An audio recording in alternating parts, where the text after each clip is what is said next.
मैं अभी लौट कर आता हूँ। जीने से उतरते उतरते मेरे दोस्त ने कहा, दुनिया में यही मेरा सबसे अच्छा दोस्त था। प्राचीन स्पेन का एक खंडहर था, जिसके बाहर एक बड़ी सराय में हम लोग ठहरे हुए थे। धीरे धीरे वह मेरी आंखों से ओझल हो गया। मेरी आवाज सीधे ही लौटकर आना उसकी निरंतर मिटती हुई पगध्वनि में मिलकर खो गई। अब मैं अकेला रह गया। छज्जे पर गया और रेलिंग पर झुककर खड़ा हो गया। धूल में अटे चिथड़े लपेटे हुए भिखारी दरवाजों में अड़े खड़े थे। सामने एक गिरजा था, जिसकी खिड़कियों की तरफ मुंह किए हुए बहुत से कुत्ते भौंक रहे थे, क्योंकि खिड़कियों पर जो क्रास लगे थे उनसे कुत्तों को उजड़े हुए क्रिब्रिस्तान का भान हो रहा था। बढ़ती हुई सांझ के काले आवरण में छिपती हुई सड़कें जैसे रहस्यमय हो उठी। अस्त होते हुए सूर्य के खून की तरह लाल लाल प्रकाश में मकान भूतों के घर लग रहे थे। अपने सामने मकान में एक खिड़की थी, जिसमें से होकर मुझे सब कुछ अच्छी तरह दिखलाई देता था। मुझे लगा कि उस घर के कमरे में बेचैनी फैली हुई है। मेरे बिल्कुल सन्मुख जो कमरा था, वह गंभीर व्यक्तियों से ठसाठस भरा था।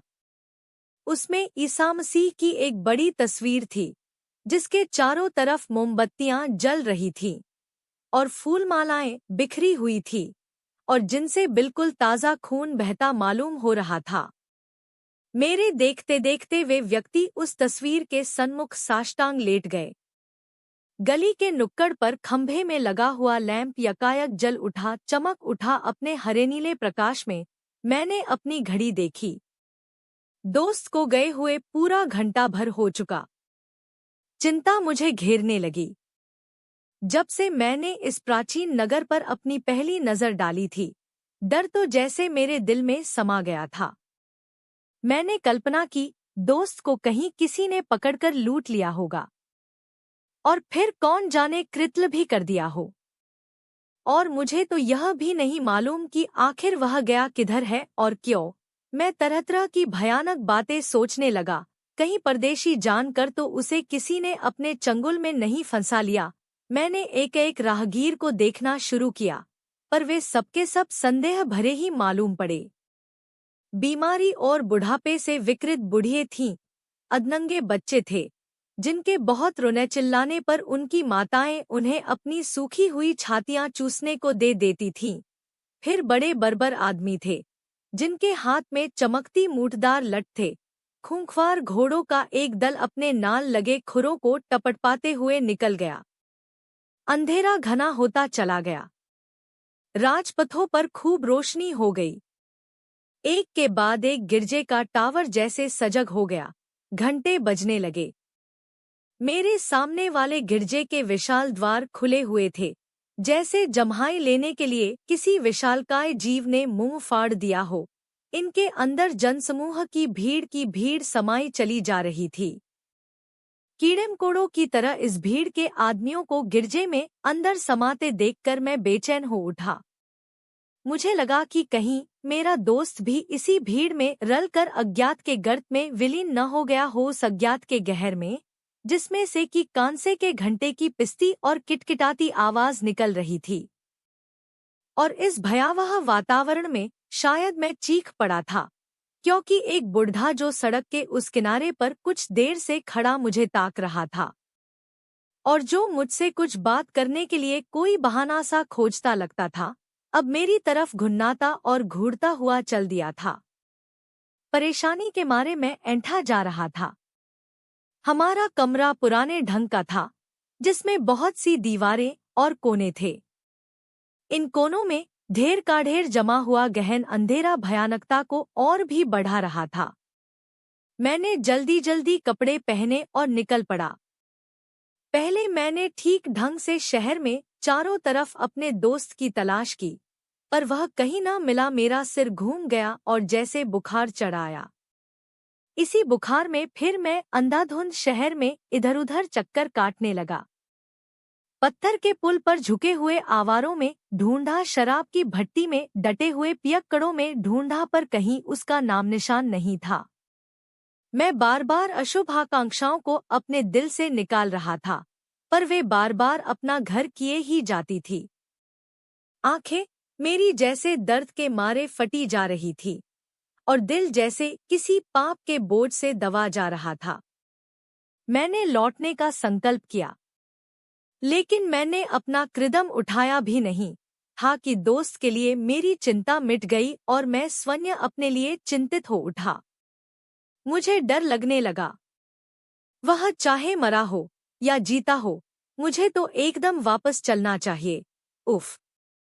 इस रात में मैं कैसे भाग आया, इन अंधेरी सड़कों पर होकर, जिन पर मकानों के रुख निगल जाने के लिए तैयार खड़े लगते थे।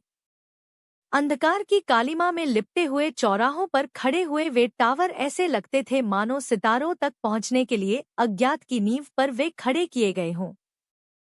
शराब की दुकानों में होहल्ला मच रहा था।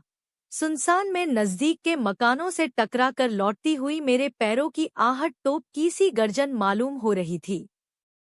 राहगीर मुझे पहले से भी कहीं ज्यादा अटपटे और रहस्य भरे मालूम पड़ रहे थे। क्या मैं उनसे रास्ता पूछ सकता था? नहीं। वे सब चोर थे, हत्यारे थे, फौरन ही मेरी पीठ में छुरा घुसेड़ देते। मैं सड़क के बीचों बीच चल रहा था, गर्दन घुमा घुमा कर अपने दोनों तरफ चुपके चुपके देखता जा रहा था। मेरी शक्ल प्रेतों जैसी हो रही थी और मुझे सबसे बड़ा डर यह था कि कहीं मेरे इस डर को कोई भांप न ले। एक कुबड़ा दंपति खरामा खरामा चला आ रहा था।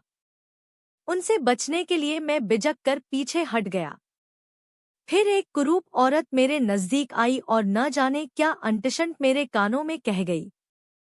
उसे धक्का देकर हटाने का दुस्साहस करने के बजाय मैंने खुद ही अपनी चाल और तेज कर दी। चलते चलते जब मैं एक बड़े दरवाजे के पास पहुंचा, उसमें खूब उजाला हो रहा था। वहां मैंने वैसे ही धूल में अटे चिथड़ों में लिपटे फकीरों को रास्ते में अड़ा पाया जैसे कि शाम को सराय में देखे थे। उनका चेहरा देखकर डर मालूम होता था। मैंने देखा कि हाथ फैला फैला कर वे भीख मांग रहे थे। समझ में नहीं आता था किधर जाऊं। मैं चकपिए की तरह घूम गया। इसी समय गिरजे का घंटा बजने लगा और उससे निकलती आवाज ऐसी मालूम हुई जैसे लड़ाई में तलवारें कटाकट झंझना रही हों। यकायक मैंने देखा कि मैं अपनी सराय के बिल्कुल सन्मुख ही खड़ा हूँ। मैं अंदर अपने कमरे पर पहुंचा और कांपते ताले में चाबी डाली। कमरे के अंदर गया। दोस्त का ध्यान तो कृतई मेरे दिमाग से उतर चुका था। मैंने यह भी नहीं सोचा कि वह अब भी लौटा होगा कि नहीं। कमरे में घुसते ही मैंने दियासलाई जलाई और फिर मोमबत्ती। इसके बाद मैंने ऊपर से नीचे तक संदूक, अलमारियां, सोफे, कुर्सियां सभी कुछ देख डाला, पर कहीं कुछ नहीं था। अपना भय मिटाने की उत्सुकता से ही मैं और भी भयातुर हो उठा। फिर मैंने सब सामान ठीक से लगाया और अपना तमंचा भर लिया। अपने सोने के कमरे की मैं बहुत ज्यादा हिफाजत करना चाहता था। क्यों? मुझे सोना तो था नहीं। निश्चय मैं एक किताब उठाकर पढ़ने लगा। यह ठीक है कि मेरी आंखें पन्नों पर ही चिपकी हुई थी, लेकिन मेरा ध्यान खिड़की और दरवाजे पर टिका हुआ था कि कोई छिपा न बैठा हो। जीने पर चढ़ते हुए किसी के पैरों की जोर की आहट मुझे सुनाई पड़ी और प्रतिक्षण बढ़ती हुई उसकी गति के साथ मेरी चिंता भी समान गति से बढ़ने लगी।